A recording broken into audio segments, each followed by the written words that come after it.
Today we're just outside Gorey in County Wexford. We're going to meet up with Kevin Murphy. Kevin is about to calve down 280 cows. So just before silly season kicks off, I'm going to have a chat with Kevin and see what top tips he has for me.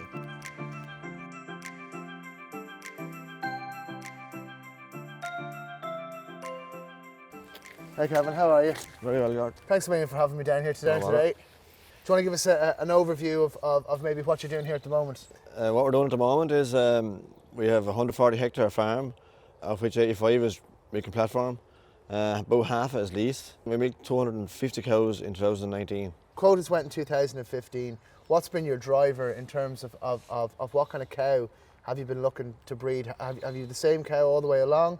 Yeah. Or what kind of genetics are you starting to introduce now into your herd? The liquid milk herd, so we had plenty of big milky Holsteins.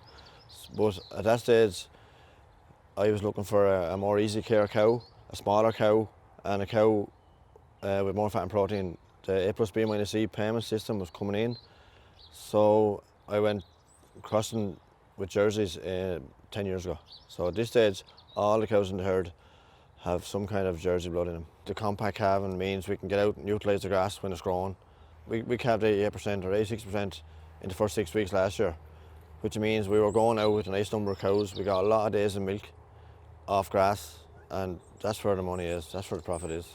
I'm an ex-liquid milk farmer, so I like feeding cows. And we probably fed a tonne last year, which is too much. On the Monitor Farmer programme, we've set ourselves a target of definitely going below that, maybe 800 kilos. We'll try and stick to a programme through the year to reduce the meal feeding, but we're not afraid to feed, and if there's a shortfall, we'll definitely feed. In terms of calving and breeding season, it's hectic. Is it just you on the farm here, or There's two full-time labour units, myself and Brian, and then the rest of the family give a bit of a hand when the calves are there on the ground. We're kicking into silly season. We're getting ready for calving. What tools do you have, or what have you brought along with you that you're fine-tuning this time of year to help de-stress you? And We'll probably have 200 cows calving in February, or in the first month anyway. We intend to have everything power hosed, disinfected, washed out, pens set up for calves. We have a big loose area for the cows for the calve, and then the calves are brought to pens with maybe 5 or 6 calves in them. We have an automatic feeder for the heifer calves, so they'll go onto that straight away. We're thinking about putting them on after 2 feeds of colostrum, just put them onto powder then. All to minimise their exposure to disease in the calf house. registering 200 calves in a month. I mean, how do you keep on top of that? Herd app is the main thing. I'd record them all in the little white ICBF handbook, and when we go to the breakfast, after I've probably tagged 5 or 6 calves that morning, or maybe 7 or 8, I'd record them at the breakfast table. I actually washed my ICBF herd book last year in the washing machine, and only for I had the herd app thing up to date, Oh yeah, I was in trouble. So you breed your replacements for your replacements in the first 4 weeks. So when you're selecting sires, what do you use do you look for the genomically tested sires, or are you using sex semen? How do you breed your replacements? What's your... Up to now we haven't used sex semen. We're toying with the idea of using it for a week at the very beginning, and using it on the heifers, the most fertile animals we have, and also, the most ones that are ready for breeding. We would be, up to now, well, latterly we've used a lot of genomic bulls based on the EBI active bull list.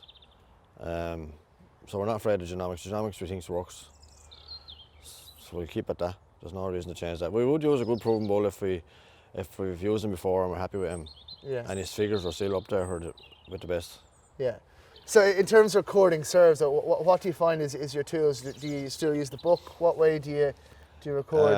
I use the book to have a paper copy. Yeah. But the most important part is the herd app. I've recorded all the serves in the herd app, and it's there for us up in the cloud then or someplace, so we can get it anytime we want. Yeah. Yeah. I'd use the herd app as well when we're selecting for the breed, because it's just so handy. You have it in your pocket. Yeah. Touch the screen and it's up in front of you. You're saying that the herds, you're using a good bit of Jersey in the herd. You've used a good bit of Jersey. You use your beef bulls. You're moving on to Belgian Blue.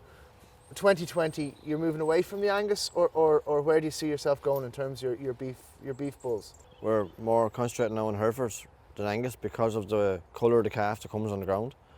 We'll lose a good quality Hereford bull, but we're, as I was saying, we're experimenting with the Belgian Blue, and I see if we can get a Belgian Blue with the 283 or less gestation period, easy enough calf, and have a nice shapy calf on the ground when we're finished that the beefman wants, we intend going that way.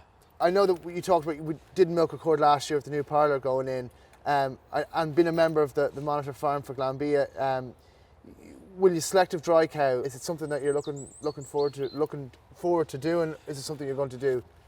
Well, for every dairy farmer that's coming down the road, so we're trying to, the Monitor Farmer programme is trying to lead that a bit. So this year when we have milk recording data, we fully intend dabbling in the selective dry cow treatment when we have more information. Kevin, thanks a million for having us down. We've seen a lot. I'm just wondering, what bit of advice can you give me, and what's your farming philosophy? I'll give you two bit shorts. The first one is get your farming system simple, and then anyone can follow your plan. The second bit is the most important 3 weeks of the year is the first 3 weeks of breeding.